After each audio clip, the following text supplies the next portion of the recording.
Imagine the weight of a kingdom resting not on the shoulders of a king, but on the blistered heels of a man whose name will never be written in the chronicles. You are a shadow moving across a landscape that wants you dead. There are no roads here, only scars in the earth filled with stagnant water and the stench of rot. Your lungs are burning with the damp chill of a European autumn. Your boots are fused to your feet by dried blood and river silt. And in your leather satchel lies a single piece of vellum that could end a war or start a famine. To the world, you are a courier. To the road, you are prey. This is not a journey. It is a slow, rhythmic suicide in the name of a lord who doesn't know your face. Welcome to the reality of the medieval messenger, where every mile is a gamble and the only thing cheaper than your life is the dirt beneath your fingernails. The silence of the morning is the first thing that breaks you. It's not a peaceful silence. It's the heavy, oppressive quiet of the deep woods where the sun never quite hits the forest floor. You've been walking since 3 hours before the dawn, guided only by the memory of the tree line and the faint silver glint of the moon on the mud. Your legs don't feel like limbs anymore. They feel like leaden weights, swinging with a mechanical, agonizing rhythm. Every step is a calculation. You don't step into a puddle because you don't know if it's 2 inches deep or a 2-foot sinkhole that will snap your fibula and leave you to the wolves. You learn to read the ground like a priest reads scripture. You look for the way the grass bends, the way the pebbles accumulate, the subtle change in the color of the clay that signals a hidden bog. Your body is a map of trauma. Your lower back is a constant, screaming ache from the uneven weight of the satchel, which bangs against your hip with every stride. Thud, thud, thud, a reminder of the burden you carry. The straps have worn through your woolen tunic, chafing your shoulders until they bleed, the salt from your sweat stinging the open raw skin. But you cannot stop. To stop is to stiffen. To stiffen is to fail. You eat while you move, hard gray bread that tastes of sawdust and grit, washed down with lukewarm ale from a skin that's begun to grow a thin film of mold on the inside. You don't taste the food. You only feel the fuel entering your system, a desperate attempt to keep the fires of your metabolism burning against the encroaching cold. The road is your primary enemy. In the 14th century, the Great Roads are a myth, a ghost of the Roman past. Most of the time you are navigating tracks carved by cattle and peasants, paths that vanish the moment a heavy rain hits. You are constantly wet. If it's not the rain, it's the humidity of the marshes. If it's not the marshes, it's the sweat that soaks your undergarments and then freezes as the wind whips across the open plateaus. Your skin is permanently mapped with road crust, a mixture of dried mud, horse manure, and wood smoke. You smell like an animal, and in many ways you have become one. Your senses have sharpened to a jagged edge. You don't just hear a snap of a twig. You categorize it. Is it the weight of a deer, the clumsy step of a bear, or the calculated stillness of a man holding a rusted billhook, waiting in the brush for a traveler who looks like they might have a copper coin in their pocket? Banditry isn't a story here. It's a geographical feature. Outlaws, men who have been cast out of society, soldiers who deserted their companies, desperate peasants who have lost everything to the plague, haunt the margins of the woods. They know the couriers carry nothing of value to them, but they'll kill you anyway, just for your boots or the knife at your belt. You learn to move like a ghost.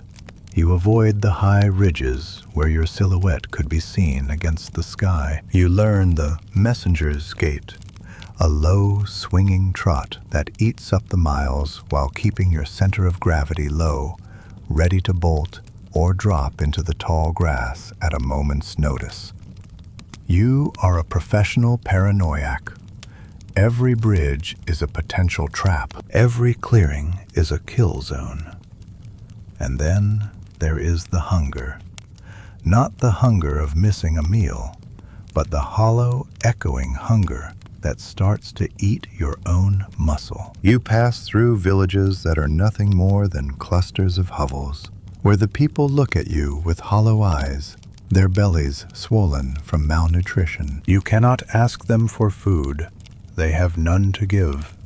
And showing your satchel, stamped with a noble's seal, is an invitation to be lynched by a mob that blames your master for their starvation. You move through these human ruins like a specter, feeling the heat of their resentment on your back.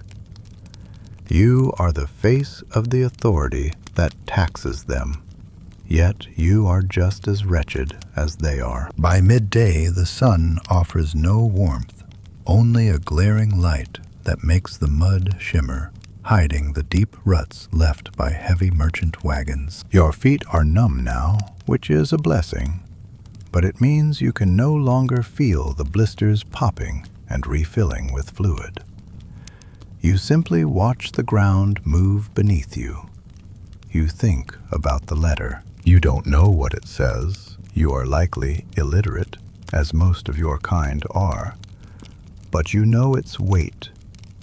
It might be a reprieve for a condemned man, or it might be the order to burn the very village you just walked through. You are the silent artery of a dying empire, pumping information through a body that is riddled with infection. The weather begins to turn. The sky, once a bruised purple, shifts to a slate gray that feels heavy enough to touch. A fine, needle-like rain begins to fall, the kind that bypasses your cloak and goes straight for the marrow of your bones. This is the danger zone. Hypothermia doesn't come with a warning. It comes with a false sense of warmth, a desire to sit down under an oak tree and just rest for a moment. But you know that if you sit, the earth will claim you. You have seen the skeletons of other messengers in the ditches, their fingers still curled around their bags, their leather jerkins preserved by the peat, while their spirits vanished into the fog. You keep moving because the movement is the only thing that proves you are still alive. You talk to yourself, whispering prayers or curses, just to hear a human voice in the vast, indifferent wilderness. You reach a river crossing. The wooden bridge was washed away in the spring floods, and all that remains are a few jagged pilings sticking out of the churning brown water like broken teeth. You have to ford it. The water is ice cold, runoff from the distant mountains. As you step in, the current immediately tries to sweep your legs out from under you. The water rises to your waist, then your chest. You hold the satchel above your head, gripping it with a white-knuckled intensity that transcends duty. It's the only thing that gives your current existence a purpose. If the letter gets wet, your life is forfeit anyway. The stones on the riverbed are slick with algae, shifting under your weight. You slip, gasping as the freezing water fills your mouth, tasting of silt and ancient rot. For a second, the current has you. You are being dragged toward the downstream rocks. This is it. This is how the Courier ends. A nameless corpse in an unnamed river. You crawled out of that river, but you didn't leave the water behind. It's inside you now, in your lungs, in the fabric of your soul, and in the very fibers of the tunic that clings to your skin like a burial shroud. The shivering isn't just a physical reaction anymore. It's a rhythmic, violent convulsion that threatens to snap your teeth. You stand on the muddy bank, hacking up river water that tastes of dead moss, and you realize the sun is beginning its slow, agonizing descent behind the jagged spine of the horizon. In the medieval world, the coming of night isn't a time for rest. It is the opening of a door to a dimension where you do not belong. When the light dies, the world ceases to be a map of landmarks and becomes a labyrinth of terrors. Your legs are leaden, bloated with the cold. Every time you lift a foot, the suction of the mud makes a sound like a wet lung collapsing. You are entering the Black Belt, the vast, unmanaged stretches of old-growth forest that lie between the feudal holdings. Here, the law of the king is a fairy tale told to children. The only law here is the law of the shadow. You can feel the forest watching you. It's not a poetic feeling. It's a biological pressure on the back of your neck. The trees here are hundreds of years old, their branches gnarled into skeletal fingers that snatch at your cloak, trying to pull you into the thickets of thorn and bramble. You have to keep the pace. If you slow down, the cold will settle in your joints and lock them forever. You reach into your tunic and touch the wax seal on the parchment. It's still there, intact. The red lion of a duke or the crossed keys of a bishop. It doesn't matter whose blood is in that wax, only that it remains unbroken. If that seal cracks, you are no longer a messenger. You are a spy, a thief, a dead man walking. The weight of that tiny bit of wax is heavier than the sword at a knight's hip. It represents the only sliver of civilization you have left. To lose it is to dissolve into the wilderness. The hunger shifts from a dull ache to a sharp, stabbing pain in your gut. Your stomach is eating its own lining. You find a patch of wild garlic and some bitter, half-frozen berries, shoving them into your mouth with filthy hands. They offer no sustenance, only a brief distraction for your senses. Your mind starts to wander, drifting into the courier's fever, a state of semi-hallucination brought on by exhaustion and sensory deprivation. You begin to see figures in the periphery of your vision. A woman in a white dress standing in a swamp. A line of hooded monks walking silently through the tree line. You know they aren't real, but your heart hammers against your ribs anyway. In this age, the veil between the world of the living and the world of the spirits is thin as parchment, and you are walking right along the edge of the blade. Night falls with a terrifying finality. There are no street lights, no distant glow of a city, only a darkness so absolute it feels like a physical weight pressing against your eyeballs. You cannot see your own hand in front of your face. You have to navigate by the feel of the air and the sound of the wind. You find the remains of a Roman road, half-buried flagstones that have survived 1,000 years of neglect. They are slick, treacherous, and uneven, but they are a lifeline. You walk with your hands outstretched, feeling for the trunks of trees, stumbling over roots that feel like the hands of the buried dead reaching up to pull you down. Then you smell it. Smoke. Not the clean smell of a hearth fire, but the acrid, oily stench of burning wet wood and something else. Something metallic. You freeze. You drop to your stomach in the cold mud, ignoring the way the freezing slush seeps into your collar. A few hundred yards ahead, through the thinning trees, you see a flickering orange light. It's a campfire. This is the messenger's ultimate dilemma.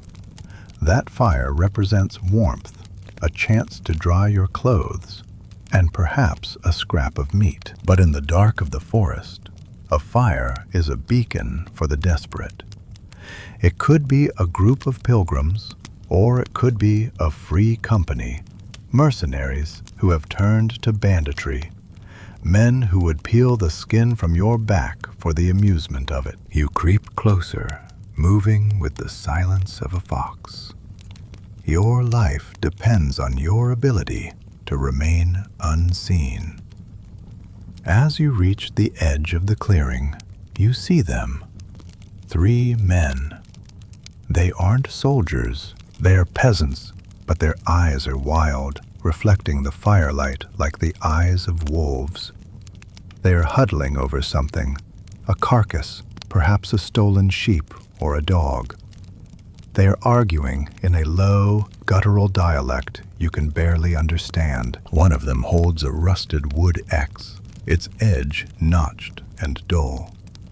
You realize with a jolt of horror that they aren't just camping. They are waiting. They have set the fire to lure someone in. They are hunting. You have to go around. But the around means a detour through a cedar swamp where the water is stagnant and the air is thick with the rot of centuries. You back away, inch by inch, your heart thumping so loudly you're sure they can hear it over the crackle of the flames. A twig snaps under your knee. The man with the axe freezes.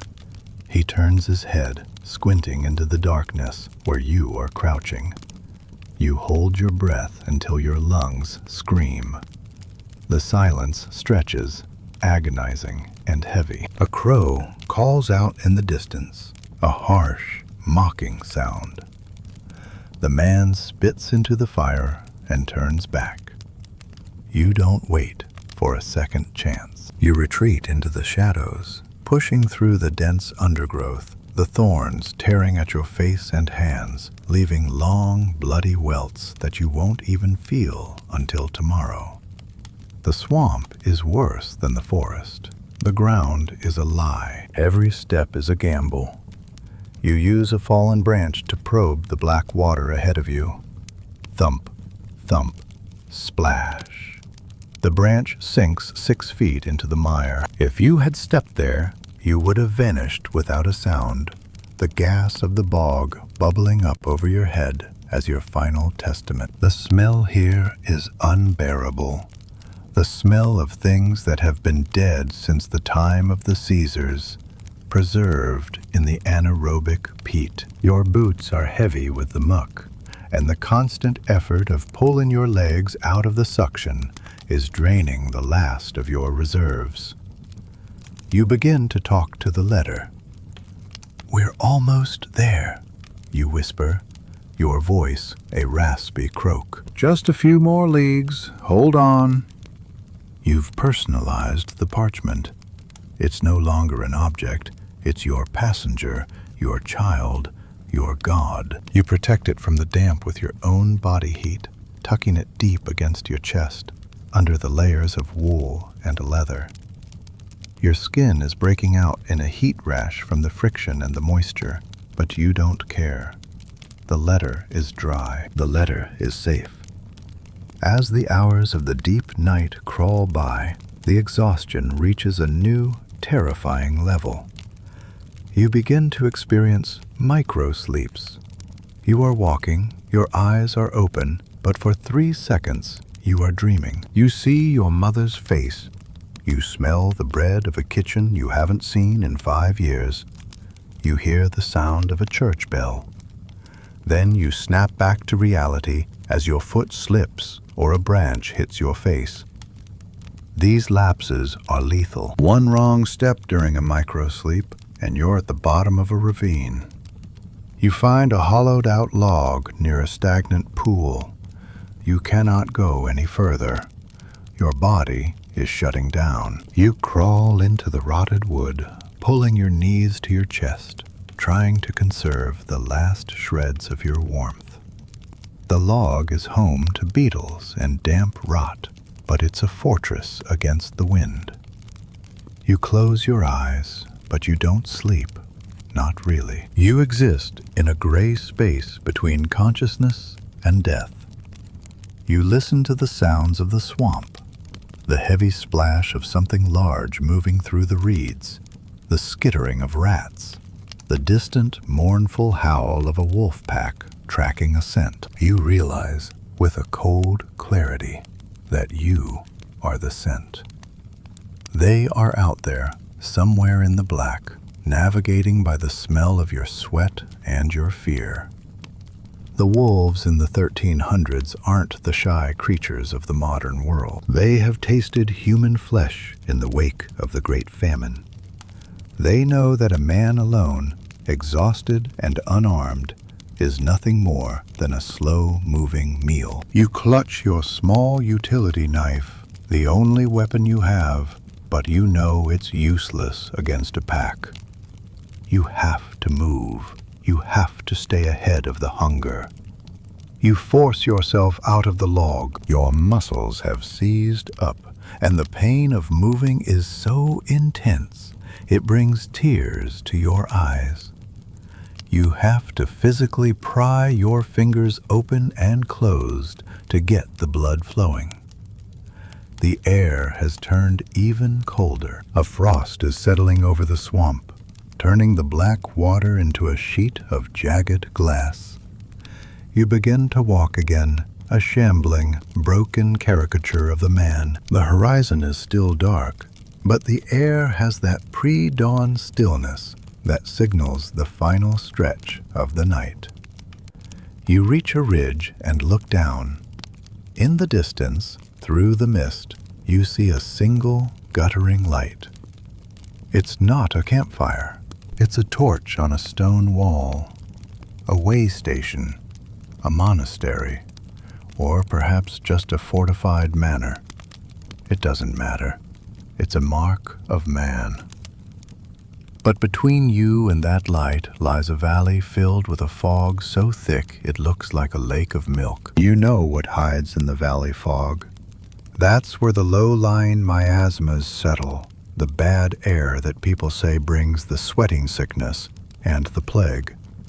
You have to descend into it. As you start down the slope, the sound of the wolves changes. It's no longer a distant howl. It's a short, sharp yip. They are close. They are behind you, and they are moving faster than you can ever hope to run. You can hear the brush snapping behind you. They aren't hiding anymore. They know they have you. You start to run, a stumbling, frantic gallop through the fog, your lungs screaming, your heart ready to burst. You can't see the ground. You're just throwing yourself forward, praying to a God you haven't spoken to in years that your feet find solid earth. The fog swallows you. You are blind. You are freezing. And the predators are closing the gap. You reach for the satchel one last time, making sure it's tight against your ribs. If you die here, you'll die with your teeth sunk into the throat of the first wolf that touches you. The fog isn't just vapor. It's a physical shroud, a wet, cold weight that fills your throat with the taste of copper and stagnant earth. You are running through a white void where gravity is your only guide. Behind you, the sound of the pack has shifted. It's no longer the rhythmic panting of a chase. It's the sound of coordinated slaughter. You hear the click-clack of claws hitting the frozen patches of mud, a sound that feels like it's happening inside your own skull. Every time your breath hitches, you hear an answering huff from the darkness. They are testing you. They are waiting for the stumble, the one false move that turns a runner into a carcass. Your lungs are raw, bleeding from the inside as you suck in the freezing mist. You hit a patch of loose scree and slide, your hands scraping against jagged limestone, skin peeling away like wet parchment. You don't feel the pain. Your nervous system is redlining, fueled by a cocktail of pure adrenaline and the primal, ancient terror of being eaten alive. You scramble up, your fingers clawing at the dirt, and for a second you see a flash of yellow, a pair of eyes reflecting the absolute absence of light. A wolf, a shadow among shadows, is pacing you to your left, barely 5 paces away. It's a massive, mangy beast, its ribs showing through its gray pelt, its muzzle stained with the dark residue of its last kill. It doesn't growl, it just watches you with a terrifying, cold intelligence. It knows you are spent. You reach the bottom of the valley, and the ground flattens into a nightmare of reeds and hidden channels. This is the Dead Wash. The fog here is so thick you can't see your own knees. You're navigating by the sound of your own splashing. Squelch, splash, squelch. The wolves have slowed down. They don't need to rush anymore. They know the terrain, and they know that in this mire, you are an ant in a bowl of honey. Suddenly, the ground vanishes. You plunge chest deep into a hidden sinkhole of liquid peat. The cold is so sudden, it stops your heart for a full 2 seconds. The weight of your waterlogged wool and the leather satchel drags you down. You thrash, your hands searching for a root, a stone, anything solid. But there is only slime. This is how it ends. The message undelivered, the body never found. A footnote in a ledger that will be burned in 100 years. But then your hand strikes something hard. A submerged log. You heave yourself up, your muscles screaming in a pitch you didn't know they possessed. You drag your body onto a hummock of sour grass, coughing up black bile, and you realize you've lost your knife. You are defenseless. The alpha wolf emerges from the fog 10 feet away. It doesn't pounce. It stands there, its head low, its breath coming out in long, ghostly plumes. It's waiting for the rest of the pack to encircle the hummock. You can hear them moving in the reeds, the dry rustle of stalks, the soft splashing of 4-legged killers. You reach into your satchel, not for the letter, but for the only other thing you carry, a small, tinder-dry piece of flint and a tiny bundle of oily rags you've kept dry against your skin. It's a pathetic defense, but it's all you have. Your hands are shaking so violently you can barely strike the flint. Clack, clack, spark. A tiny orange glow flickers and dies. The wolf moves a step closer. Its teeth are bared now, a row of yellowed ivory in the gloom. Clack, spark. The oily rag catches.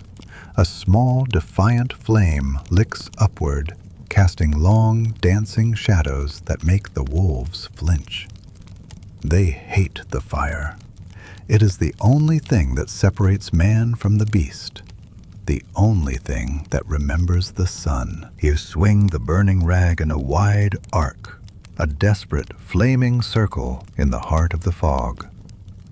The pack retreats a few feet, their eyes glowing with a frustrated hunger. You don't wait. You use the moment of their hesitation to scramble toward the light you saw earlier, the torch on the wall. It's closer now. You can see the silhouette of a gatehouse, a monastery. the Abbey of St. Jude. It sits on a rocky outcrop, like a fortress of God against the tides of the wild. You run, the burning rag dying in your hand, the embers stinging your skin. The wolves are coming again, their patience exhausted. They launch into a full sprint. You can hear the snap of their jaws inches from your heels. You reach the base of the stone path leading up to the gate. Your heart is hammering a rhythm of pure panic. "Open! Open in the name of the Duke!" You scream, but your voice is a broken rasp, barely audible over the wind. You scramble up the stone steps, your boots slipping on the frost. You reach the heavy oak doors and hammer on them with your bloodied fists. Behind you, the first wolf leaps. You feel its weight hit your back, its claws tearing through your cloak, its hot, rancid breath on your neck. You spin, swinging your heavy leather satchel like a flail. The corner of the bag, weighted by the heavy wax and the thick parchment, strikes the wolf across the snout. It yelps and tumbles back down the steps. The small wicket door in the gate slides open. An eye peers out, squinting in the darkness. "I carry word for the abbot, from the High Council. Open or be damned for treason," you howl, throwing your entire weight against the wood. The bolts shriek as they are pulled back.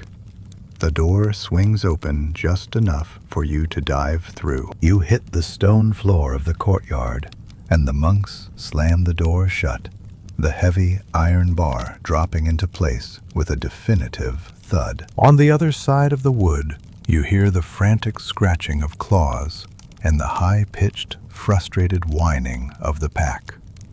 You lie there, face down on the cold flagstones, gasping for air that doesn't taste of fog. A monk in a rough brown habit stands over you, holding a lantern. He looks at your tattered clothes, your bleeding hands, and the madness in your eyes. "The message?" he asks, his voice like dry husks of grain. You can't speak. You reach into your tunic and pull out the satchel. Your fingers are cramped into claws, and it takes several seconds to undo the buckle. You hand him the parchment. The wax seal is cracked at the edges, but the mark is still recognizable. The monk takes it with a look of profound pity. He knows what it cost to bring this here. He knows the miles of mud and the teeth in the dark. "Come," he says, gesturing toward the infirmary. "You need heat, and the abbot will want to hear of the roads." But you don't move. Not yet. You look at your hands. They are stained with the river, the swamp, and the blood of the road. You realize that the man who started this journey 3 days ago is dead. He died in the river, or in the hollow log, or in the fog. The thing lying on the stone floor now is something else. A vessel, a ghost that exists only to move a piece of dead skin from one castle to another. They take you to a small stone-walled room. There is a fire, a real fire, in a hearth. The heat is so intense it feels like a physical blow. They strip off your frozen clothes. Your skin is a map of blue and purple bruises, the road rash having turned into deep, weeping sores. Your feet are a horror of burst blisters and blackened toenails. As the warmth hits your body, the pain finally arrives. It comes in waves, a thrumming, electric agony that makes you scream into a wooden bit the monks give you to bite on. They wash your wounds with stinging wine and wrap them in clean linen. You are fed a bowl of thin pottage, cabbage, and a bit of salt pork. It is the greatest feast you have ever tasted. You eat until you vomit, your stomach unable to handle the richness of actual food. The abbot comes to see you. He is a tall, thin man with eyes that have seen too much. He has read the letter. "You did well to hurry," he says, his voice low. "The news you brought, it changes things. The siege in the south will be lifted. Thousands will live because you didn't die in the wash." You look at him, and for a moment you feel a flicker of pride. But it's quickly swallowed by a crushing, soul-deep exhaustion. You don't care about the siege. You don't care about the thousands. You only care about the fact that tomorrow, or the day after, or the day after that, there will be another letter, another lord, another road. You are a link in a chain that never ends, and the chain is tightening around your throat. You sleep for 20 hours. It is a sleep of nightmares. You are back in the swamp. You are back in the river. You feel the wolves' teeth again and again. When you wake, the sun is high and filtered through the narrow, leaded glass windows of the monastery. For a second, you think you are in heaven. Then you feel the ache in your bones and the itch of the lice in your hair, and you know you are still in the world of men. The monk from the gate enters. He isn't carrying food this time. He is carrying a new satchel, a fresh one made of stiff, oiled leather. The abbot has prepared a reply, he says softly. It must reach the coast by the next full moon, the port of Calais. It is a journey of 4 days if the weather holds. You look at the bag. It sits on the wooden table like a coiled viper. Your body screams no. Your mind begs for a week of rest, for a bed that isn't made of stone and straw. But you are a messenger. You have no home, no family, no identity outside of the gait of your stride and the seal on your bag. You are the heartbeat of the kingdom, and the heart cannot stop beating, or the body dies. You stand up. Your legs buckle, and you have to catch yourself on the table. The pain in your feet is a sharp, stabbing reminder of the miles already traveled. You dress in the clothes they've cleaned for you. They are still damp, but they are better than the rags you arrived in. You take the new satchel. You feel its weight. It's light, but you know it will grow heavier with every mile. As you walk toward the gate, the monks are chanting in the chapel. The sound is beautiful, ethereal, a stark contrast to the brutal reality of the world outside the walls. You stand at the wicket door. The monk who let you in yesterday looks at you with a strange expression, part respect, part mourning. The wolves will still be out there, he warns, and the storm is coming back from the north. You nod. You don't have words left. You step out onto the stone path. The air is crisp and cold, and the horizon is a pale, sickly yellow. You look down at the valley you just crawled out of. The fog has cleared, revealing the vast, indifferent expanse of the wilderness. It looks beautiful from up here. It looks like a trap from down there. You begin the descent. You don't run this time. You settle into the long, swinging trot. Your muscles complain. Your joints grind. But you push the pain into a small, dark corner of your mind and lock the door. You have a letter. You have a destination. You are a shadow moving across the earth. But as you reach the tree line, you see something that makes you stop. There, in the soft mud at the edge of the forest, is a single fresh track, a wolf print. larger than any you've seen before. And it's pointing in the direction of the coast. They aren't hunting for food anymore. They are hunting you. They have tasted your fear. They have smelled your blood. And they have decided that you belong to them. You are no longer just a courier. You are a marked man. The road ahead isn't just a path to a port. It's a gauntlet.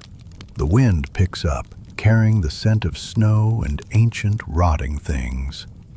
You tighten the strap of your bag and step into the shadow of the trees. The forest closes in around you, the light fading as the canopy thickens. You are back in the mouth of the beast. The winter isn't coming. It has arrived. It didn't fall from the sky. It rose from the earth like a white plague, turning the world into a monochrome graveyard. Every breath you draw feels like swallowing broken glass. The moisture in your nostrils freezes into tiny needles, and your beard is a tangled mask of ice, fused to your collar by the frozen mist of your own exhaustion. You are 4 hours into the journey toward the coast, and the landscape has transformed. The mud of the valley has hardened into jagged, iron-like ridges that tear at the soles of your boots, and the soft silence of the forest has been replaced by the skeletal clattering of frozen branches. You are no longer walking. You are enduring. The messenger's gait has become a desperate, rhythmic shiver. You've wrapped your feet in extra strips of burlap stolen from the monastery's stables, but the cold is a patient predator.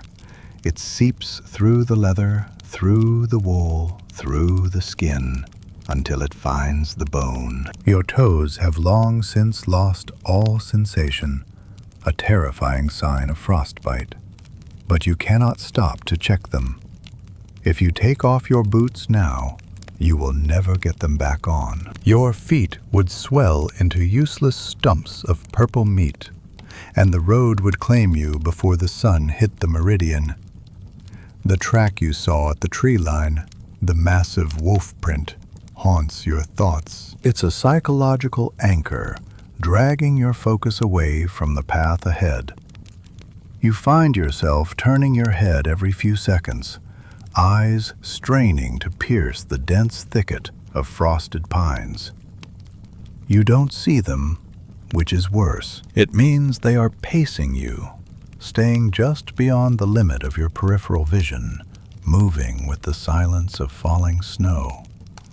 They are letting the cold do the heavy lifting. They are waiting for the moment your internal fire flickers out, for the moment you sit down just for a second to catch your breath. By midday, the sky is the color of a bruised lung. A black frost has taken hold, a rare and lethal weather event where the temperature drops so low that the very sap in the trees freezes and expands, causing the trunks to explode with the sound of cannon fire. Crack! A centuries-old oak 30 yards away shatters, sending shards of frozen wood whistling through the air like shrapnel. You flinch, your heart hammering against your ribs, but you don't break stride. You can't afford the energy of a startle. Every calorie is a precious resource, a tiny spark of life that you must husband with the greed of a miser. You reach the Way of the Weeping Stones, a high-altitude pass that cuts through the coastal range. Here, the wind is a physical enemy. It screams through the narrow gaps in the rocks, a banshee wail that drowns out all other sound.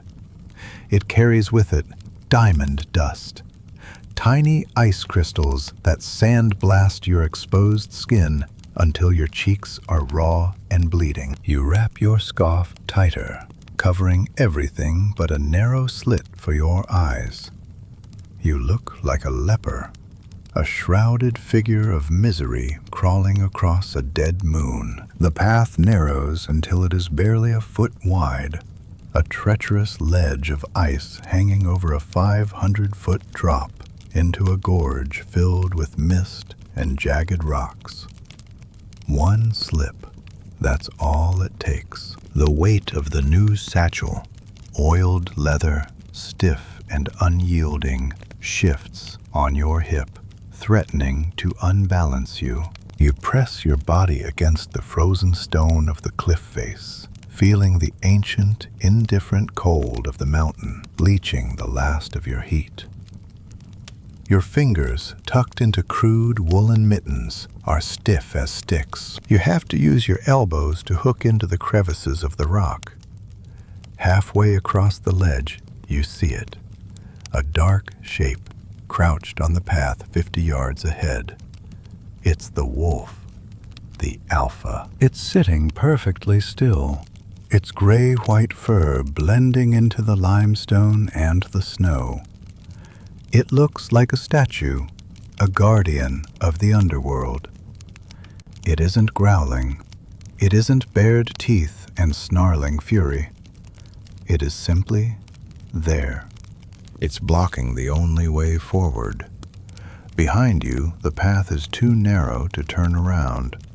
To your left is a wall of ice. To your right is the abyss. You stop. The wind howls between you, a mocking witness to this lopsided standoff. The wolf's eyes are a pale, piercing yellow, the only color in a world of gray and white.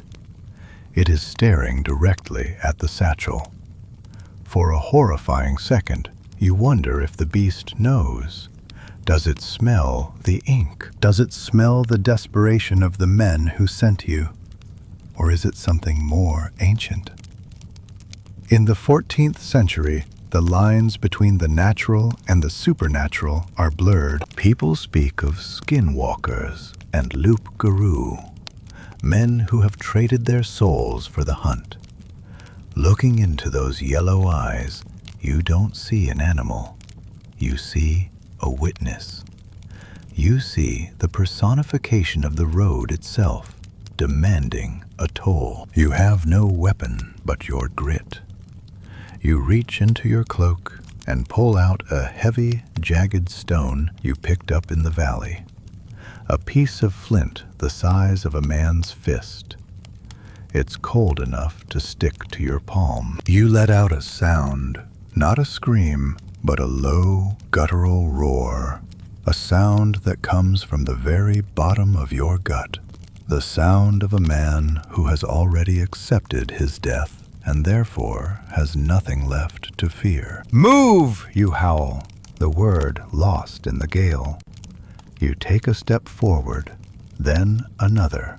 You are ready to dive, to tackle the beast, and tumble with it into the gorge, to end the chase in a final, bone-shattering embrace. The wolf tilts its head. It watches you with a curious, almost respectful gaze. Then, with the grace of a shadow, it stands, turns, and vanishes into a crevice in the rocks. It didn't flee. It stepped aside. It's not done with you. It's just enjoying the show. You pass the spot where it sat. The air there smells of wet dog and old blood. You don't look back.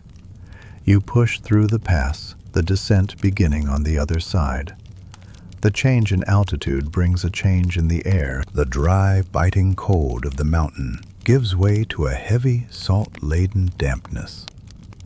You are nearing the coast, but this brings its own nightmare, the sea cough. The mist here is thick with brine and the rot of the tidal flats. It's a gray, clinging veil that turns the world into a series of silhouettes. Your lungs, already weakened by the mountain air, begin to rattle. Every breath is a struggle against the fluid building up in your chest. You are drowning on dry land. As the sun begins to set, a pale, sickly smear of orange beneath the gray. You reach the outskirts of a coastal village. This should be a relief, but you see no smoke from the chimneys. There are no barking dogs. There is only the rhythmic, heavy thud of the surf against the cliffs. You walk down the main track, your boots clicking on the cobblestones. The doors of the hovels are marked with crude white crosses. The plague. The Black Death has arrived here before you. The village is a tomb. The bodies are piled in the gutters, dusted with a light coating of frost, their skin turned a horrific, bruised black. The smell is a physical blow, the sweet, cloying stench of decay mixed with the ozone of the sea. You cover your mouth with a rag, your heart hammering. You are a messenger of the king, but the king has no power here. Death is the only sovereign in this harbor. You need to find a boat. You need to reach the port of Calais, but the harbor is a graveyard of masts. Ships sit low in the water, their crews dead at the oars or fled into the woods. You wander the docks, a ghost among ghosts. The silence is absolute, broken only by the creaking of timber and the cry of a lone gull. Then you hear it, a low, rhythmic scratching. You turn, thinking it's the wolves again, but it's coming from inside a warehouse. You creep toward the door, your hand on the hilt of the small knife the monks gave you. You peer through a crack in the wood. Inside, a man is sitting on a crate. He is gaunt, his eyes sunken into his skull, his hands trembling as he sharpens a long, curved blade. Around him are dozens of bolts of fine silk and crates of spices, wealth that would buy a duchy. But he isn't looking at the riches. He's looking at a small pile of bread that is covered in mold. He looks up as the door creaks. "Are you from the ship?" he asks, his voice a dry whisper. "I seek passage," you say, your voice cracking. "I carry word for the coast." The man laughs, a jagged, wheezing sound that turns into a coughing fit. "There are no ships, messenger. The sea is a wall now. The sailors are all feeding the fish, and the ones who live are afraid to touch the shore. We are trapped here, in the waiting room of hell." You look at the satchel, the reply from the abbot, the news that changes things. You realize with a sickening jolt that it doesn't matter. The message could be the secret to eternal life, and it wouldn't matter in this village. The world is breaking. The lines of communication you've bled to maintain are snapping like dry twigs. But then you see it on the horizon, through the gaps in the plague-struck houses. A single lantern swinging from the mast. A ship is anchored in the bay, staying far enough out to avoid the miasma of the village. It's a cog, a heavy merchant vessel. It's your only chance. "How do I reach it?" you demand, grabbing the man by his tattered tunic. He points a trembling finger toward the end of the pier. "A rowboat, small, leaky, but the current is strong. If you go out there, they'll shoot you with crossbows before you reach the hull. They don't want the sickness." You don't listen to the rest. You run. You run through the village of the dead, past the white crosses and the frozen corpses. You reach the pier and find the boat, a rotted, salt-gnawed skiff. You push it into the black water, the ice crackling around the hull. You grab the oars, your hands screaming as the wood bites into your raw palms. You pull with everything you have left. The satchel is between your feet, the only thing keeping you tethered to the world of the living.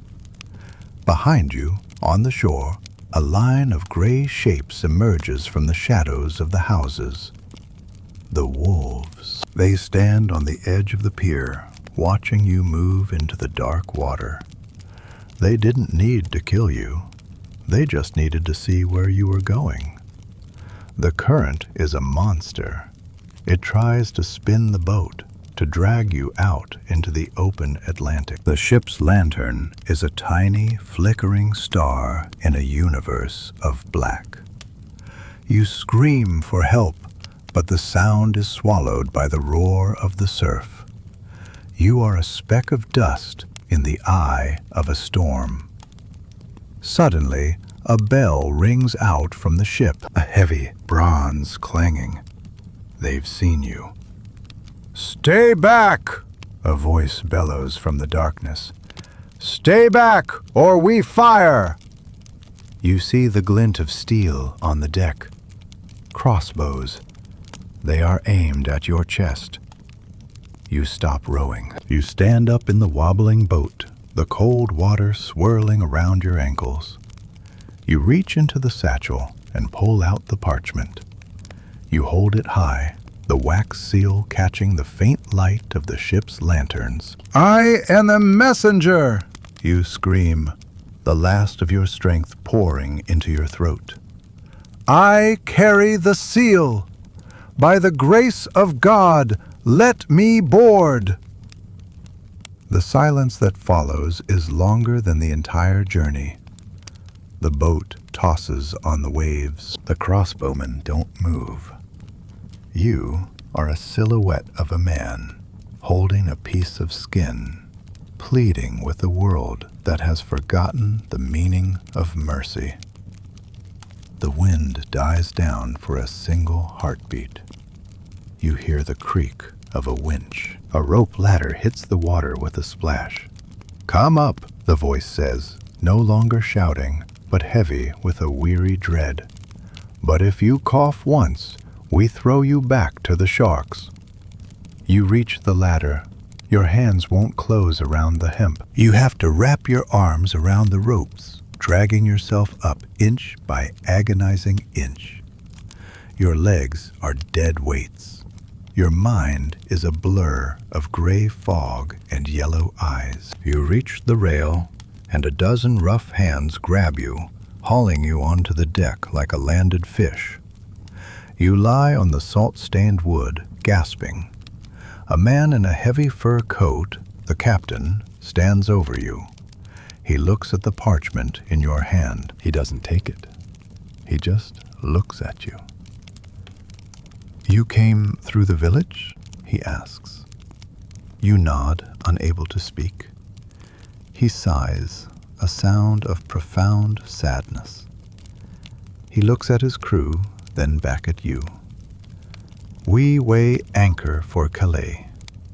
But you are staying in the longboat at the stern. We don't bring the rot onto this deck." They exile you to the small boat trailing behind the ship. They throw you a blanket and a flask of sour wine. As the ship begins to move, the village of the dead fades into the mist. You look back at the pier. The alpha wolf is still there. It's standing on the very edge of the wood, watching the ship pull away. It lets out a single long howl, a sound that isn't a threat, but a goodbye. It has followed you to the edge of the world, and now its watch is ended. You wrap the blanket around your shivering frame and clutch the satchel to your chest. The ship hits the open sea, the waves tossing your small boat like a cork. You are alone in the dark, between a plague-ridden land and an uncertain shore. You look at the wax seal. It's cracked, bleeding red flakes into your palm. You realize then that you don't know if the message is still relevant. You don't know if the man who sent it is still alive. You don't know if the man who is supposed to receive it has already been buried in a pit. The road hasn't ended. It has just changed shape. The longboat is a wooden coffin that refuses to sink.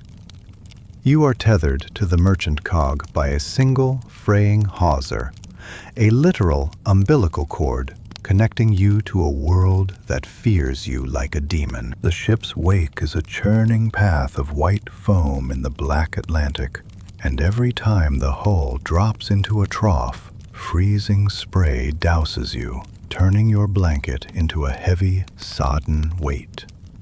You are a pariah, a man who has crossed the threshold of the dying world and tried to return. The sailors on the deck above don't look at you. They cross themselves and spit into the sea when they pass the stern. To them, you are a ghost ship of one. The sea cough in your lungs has deepened into a rattling growl. Every time you inhale the salt air, it feels like a serrated blade is twisting in your chest. You are hacking up gray phlegm flecked with black, the signature of the bad air you inhaled in the plague village. You look at your hands in the moonlight. The skin under your fingernails is turning a dull, necrotic blue. You don't know if it's the cold or the sickness, and at this point, the distinction is academic. You are a vessel of bone and meat, carrying a vessel of skin and wax. The crossing is a blur of nausea and delirium. The ship battles a North Sea gale that threatens to snap the masts.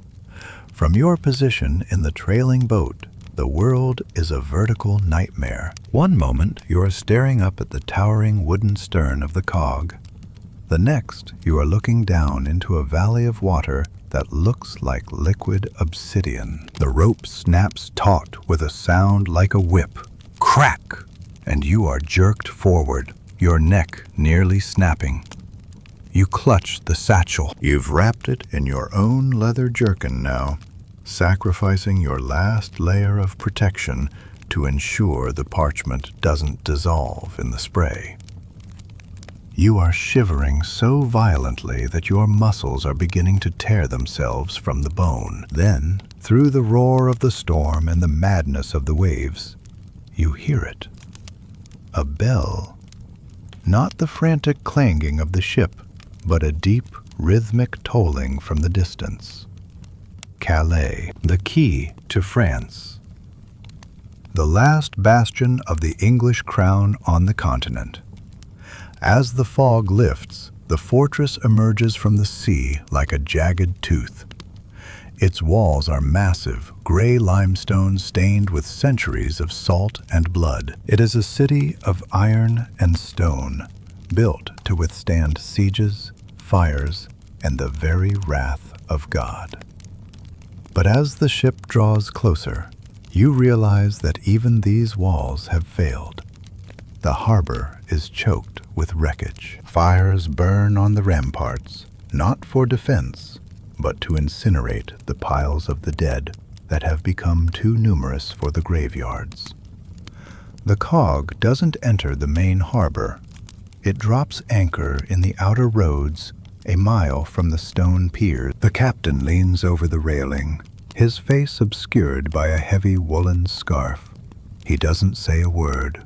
He simply signals to a sailor who takes a hatchet and chops through the hawser that holds your longboat. The rope falls into the water with a splash. You are adrift. God have mercy on your soul, messenger, the captain bellows over the wind.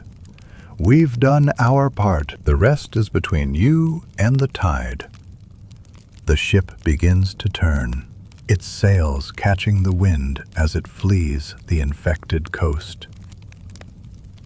You are alone in a leaking rowboat, a mile from a fortress that is currently a slaughterhouse. You grab the oars. Your fingers are so frozen they have curled into permanent hooks around the wood. You pull.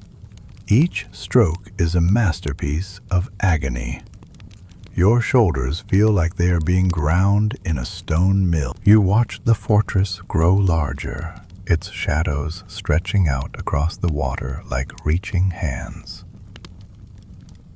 You reach the outer sea wall. The tide is coming in, slamming your boat against the slime-covered stones. You have to climb. There is a rusted iron ladder built into the masonry, used by harbor masters and smugglers. You tie the satchel to your neck with a strip of linen and begin the ascent. The stone is slick with green algae and ice. One slip and you'll be crushed between the boat and the wall. Your breath comes in ragged, wheezing gasps. You are so weak that the mere weight of your own body feels like an impossible burden. You reach the top of the wall. A sentry is there, a man in a rusted breastplate holding a poleaxe. He looks like a skeleton dressed for war. His eyes are wide with terror, his skin a sickly yellow. He raises his weapon, his hands shaking. "Halt! Stand back! No one enters from the sea!" he screams, his voice breaking. You don't stop. You can't stop. If you stop moving, your heart will simply quit. You reach into your tunic and pull out the parchment. You don't say a word. You just hold the seal toward the torchlight. The sentry lowers his axe. He recognizes the mark. It is the seal of the High Council, a mark that carries the weight of kings. In a world falling into chaos, the seal is the only thing that still has meaning. It is the last ghost of order. "Pass," he whispers, stepping back. "But you won't find what you're looking for, messenger. The governor is in the citadel. He hasn't left his chambers in 3 weeks. The city is eating itself." You walk into the streets of Calais. It is a vision of the apocalypse. The narrow alleys are packed with refugees, peasants who fled the countryside only to find themselves trapped in a stone cage with the plague. The air is thick with the smoke of vinegar and sulfur, burned in vain to purify the atmosphere. People are lying in the doorways, their eyes rolled back, their bodies covered in the telltale buboes of the great mortality. Some are praying, others are screaming. Most are simply waiting in a terrifying, silent apathy. You move through them like a reaper. You are the only thing that is still moving with a purpose. Your destination is the citadel, the fortress within the fortress.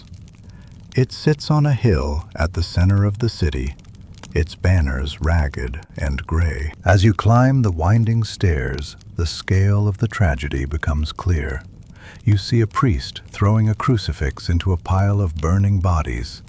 You see a mother trying to suckle a child that has been dead for 2 days. You see a knight in full armor sitting on a bench, weeping silently while he sharpens a sword he will never use. You reach the gates of the citadel. The guards here are better fed, but their eyes are even more haunted. They are guarding a corpse. "The message is for the governor," you tell the captain of the guard. Your voice is a ghost of a sound, a dry rattle that barely clears your throat. "The governor sees no one," the captain replies. "He is preparing for the end." "He will see this," you say, thrusting the parchment into his hand. The captain looks at the wax. He looks at you, at your blue skin, your frost-bitten ears, your tattered rags. He realizes that you have come through things that would have killed an army. He nods slowly. "Follow me, but stay 10 paces behind. If you come closer, I'll gut you where you stand." You are led through the cold, echoing halls of the palace. The tapestries are covered in dust. The hearths are empty. The silence is the silence of a tomb. You reach a heavy oak door guarded by 2 men with crossbows. The captain knocks. "A messenger, my lord, from the abbey and the south." A muffled voice answers from within. "Let him in, but only him." You enter. The room is dark, lit only by a single candle. The governor is sitting behind a massive desk. He is an old man, his hair white as the mountain snow you just crossed. He is wearing a robe of black velvet, and he is staring at a map of the kingdom. The map is covered in red marks, the cities that have fallen, the ports that are closed, the armies that have dissolved. You walk to the desk and lay the satchel down. You don't have the strength to stand anymore. You collapse into a chair, your body finally giving up. The governor takes the parchment. He breaks the seal with a silver knife.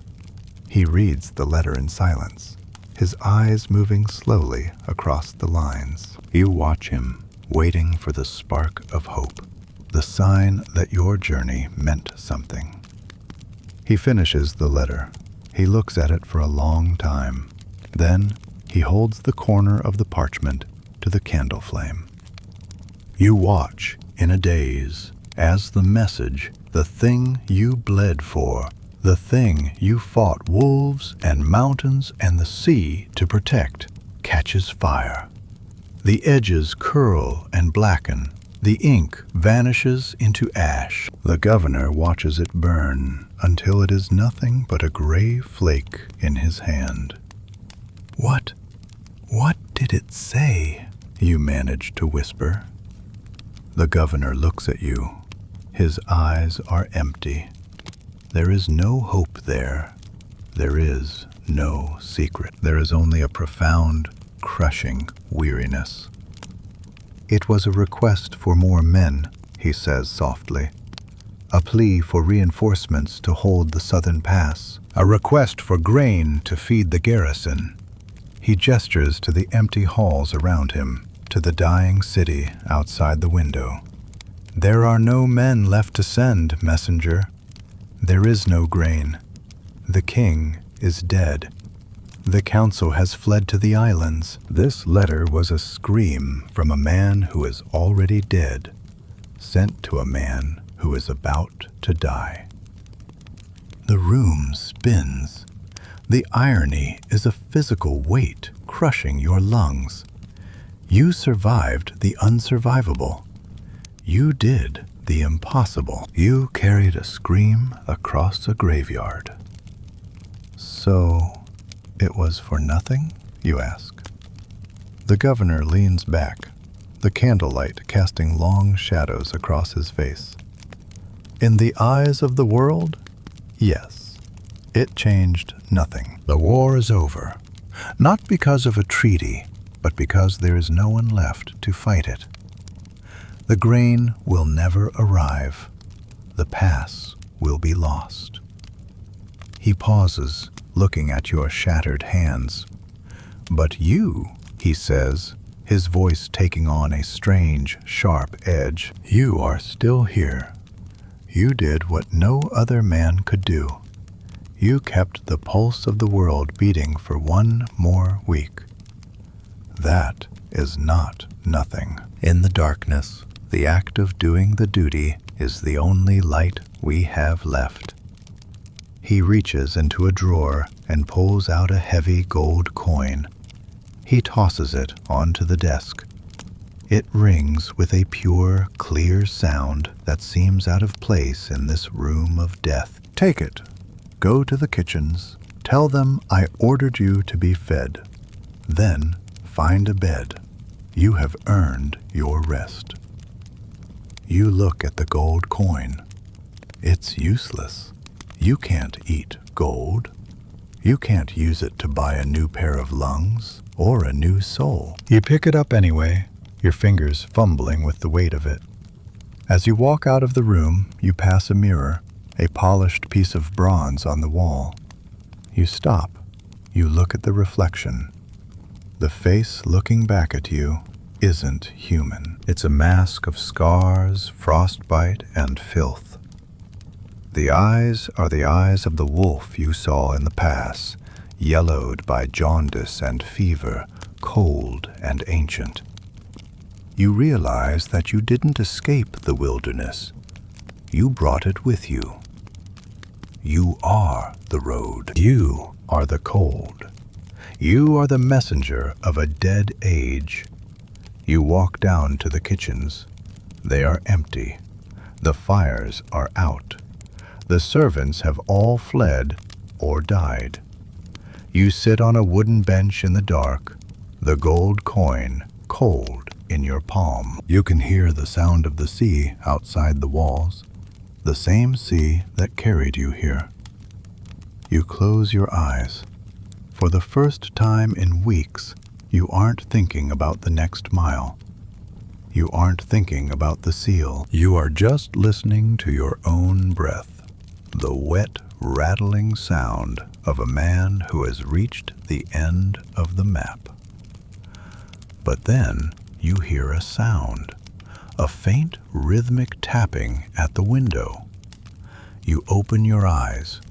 Outside in the courtyard, the fog has returned, and there, standing in the center of the square, is a shadow. A large, four-legged shadow with eyes that reflect the dying moon. It hasn't ended. The hunt is never over. The golden coin rolls across the stone floor, its ring hollow and mocking. It is a relic of a world that no longer exists. A world where labor was traded for value, where kings had power, and where gold could buy a future. Here, in the guttering heart of Calais, the coin is just a cold circle of metal, as useless as the ash of the message you spent your lifeblood to deliver. You look out the narrow slit of the kitchen window, and there, amidst the swirling sea mist of the courtyard, the shadow remains. The wolf. It isn't a beast of flesh and bone anymore. It is the personification of the road, the silent witness to your obsolescence. You stand up, and the sound of your joints is like the cracking of frozen timber. The sea cough tears through your chest, a violent convulsion that leaves you leaning against the cold masonry, gasping for air that tastes of salt and decay. You realize that you cannot stay here. To stay is to rot in a stone cage, waiting for the plague to turn your skin black and your blood to water. The governor is a ghost ruling a graveyard. The walls of Calais aren't a fortress. They are a tomb. You walk back through the echoing halls of the citadel. You pass the governor's door, where the candle has finally flickered out, leaving the man who rules this ruin in total darkness. You descend the spiral stairs, past the guards who have fallen into a stupor of exhaustion and terror. You reach the great gate. The iron portcullis is down, but the small wicket door is unlatched. The city has given up on its own security. You step out into the streets. The silence is more terrifying than the screams were. The fires on the ramparts have burned down to glowing embers, casting a hellish orange light over the piles of the dead. You walk past them, a phantom among phantoms. Your feet, wrapped in blood-soaked burlap, leave a dark trail on the frost-covered cobblestones. You aren't headed for a bed.